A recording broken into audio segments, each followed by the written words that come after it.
Well, testimony of racism in the Kansas City Fire Department this week. It's part of a lawsuit one firefighter has brought against the city. New at 10, Jenna Hanchard spoke with two former high-ranking officers who say the allegations did not surprise them.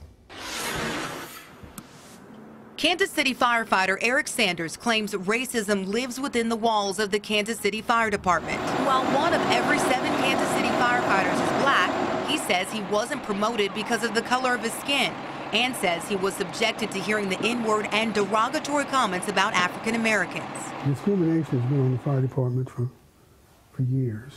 Arnett Williams is a 26-year veteran of KCFD. He retired as a deputy chief in 1983. He doesn't find the allegations in Sanders' lawsuit surprising, and neither does Carolyn Mitchell. She retired as a captain in 2003 and says she's heard firefighters use racial slurs at work, even admitting that she has used racial slurs in the workplace. I wasn't doing it in malice.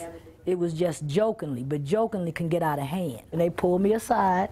And then they said, Carolyn, how would you like it if they called you the N-word? In an agreement between the city and the local firefighters union, both parties agree not to discriminate based on race, religion, or color. The veterans that we spoke with said that the department has historically made commitments to diversity, but they say the issue isn't the institution as a whole, but the culture that exists within stations across the city. It's not tolerated, but nobody reports it either. You know, if no one reports it, who's going to know?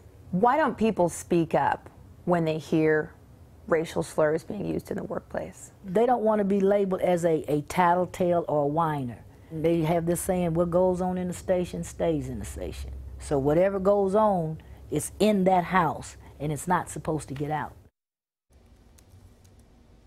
Ms. Jenna Hanchard reporting. Now, right now, Kansas City Fire says they are not commenting on claims of racism in the department. Meanwhile, the Sanders case could go to a jury by the end of this week.